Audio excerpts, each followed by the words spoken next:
All right, let's jump right into this explainer. Today, we're unpacking a truly beautiful recitation of the Asmaul Husna.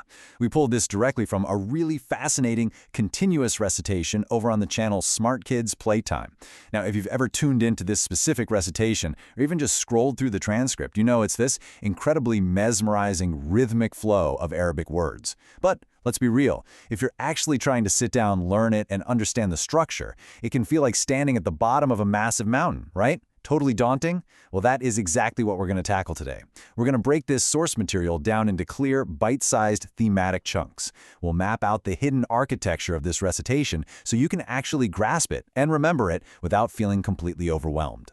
So the crucial point that really sets the scale of our source material is just this one number, 99.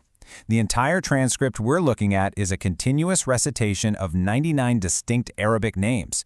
And honestly, that's a pretty massive memory challenge, especially because it's delivered in just one unbroken sequence. When you look at the raw data, it's essentially a giant block of 99 individual concepts just strung together without a single pause. Acknowledging that sheer volume we're dealing with is really our first step toward mastering it. To kick things off, let's define our core concept straight from the source's English title, just so we know exactly what we're looking at here. Asmaul Husna literally translates to the beautiful names of Allah.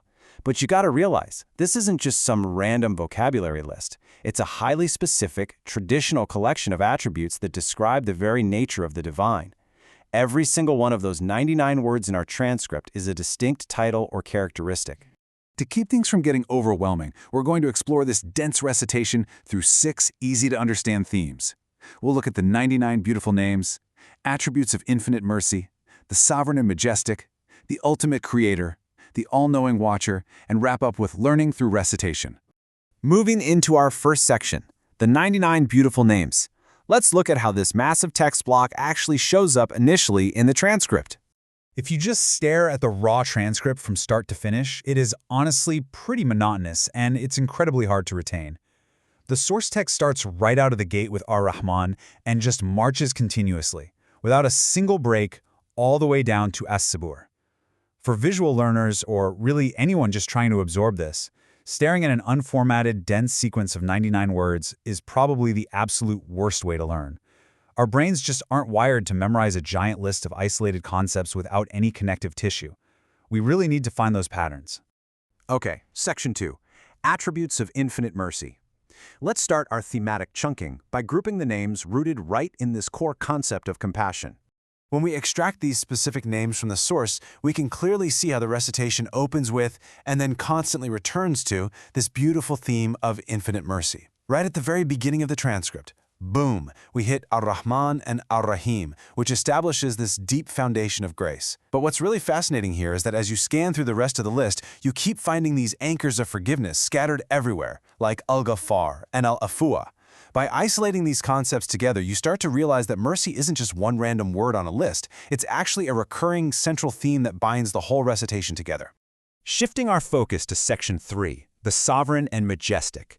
Let's explore the names scattered throughout the text that convey absolute power and unyielding authority. This grouping brilliantly illustrates the sheer majestic weight of the recitation. It combines terms from the early sequence, like al-Malik, which means the king or sovereign, with these magnificent compound phrases found much later in the text, like Dhul Jalali wal Ikram, the Lord of Majesty and Bounty. Notice how pulling these specific attributes out of the raw text lets us see a totally different dimension of the recitation. We've gone from pure compassion to absolute unyielding authority, and recognizing that shift in tone really helps your mind segment this massive list into distinct emotional categories. Next up, Section 4, the ultimate creator. Let's examine a naturally clustered group of names here that describe the act of creation itself. It's actually amazing how these 3 specific words, Al-Khaliq, Al-Bari, and Al-Musawwir, appear sequentially in the source. They create this built-in narrative about designing and forming the universe. They are literally right there, back to back to back in the transcript. Al-Khaliq is the creator, Al-Bari is the evolver or maker, and Al-Musawwir is the fashioner of forms. This isn't just a random assortment of words, it's a chronological process of creation embedded directly into the recitation. When you start spotting many narratives like this within the larger 99 names, memorizing them goes from being a massive chore to a highly logical progression. Moving forward to Section 5, the all-knowing watcher. Here, we're grouping attributes dealing with observation and absolute knowledge. By pulling out words like as-sami, the all-hearing, and al-basir, the all-seeing, we can really highlight this theme of an all-encompassing observant presence. You've also got al-khabir, the all-aware, and ar-rakib, the watchful. When you read the source text straight through, these words just sort of fly by in seconds. But by isolating them like this, you can see how they form a complete conceptual framework of total awareness. Grouping them ensures that you aren't just rattling off sounds, you're actually processing the profound meaning behind the vocabulary.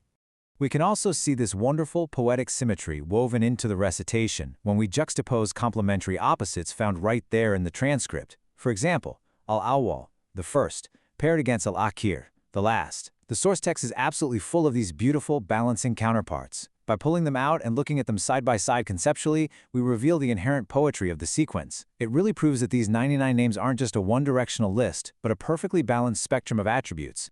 Finally, Section 6, Learning Through Recitation. Considering our source channel, Smart Kids Playtime, let's look at the absolute best way to actually absorb all this information. Using this really simple three-step process transforms a totally daunting wall of 99 words into a digestible, engaging learning experience. Step 1 is just familiarization, letting the rhythm of the continuous recitation kind of wash over you. Step 2 is exactly what we've been doing today, breaking that rhythm down into logical, thematic groups so your brain can actually categorize the data. And finally, Step 3 is active memorization. You tackle one conceptual chunk at a time instead of 99 totally disconnected words. Honestly, this is how you take an overwhelming source document and make it completely accessible. I want to leave you with this final name from the sequence, and I'd love for you to reflect on how structuring these attributes really unlocks a deeper, much more memorable understanding of the whole thing. The very last word in the transcript is as-sabur, the patient. Now, isn't it incredibly fitting that a recitation requiring immense patience to learn and memorize concludes with exactly that concept? How does knowing that the sequence ends on patience completely reframe the way you view the 98 names that came before it? When we stop treating information as just a blur of text and start organizing it into clear themes, we don't just memorize better, we truly understand. Thanks so much for joining me on this explainer today, and I really hope this structured approach helps you conquer whatever massive subject you decide to tackle next.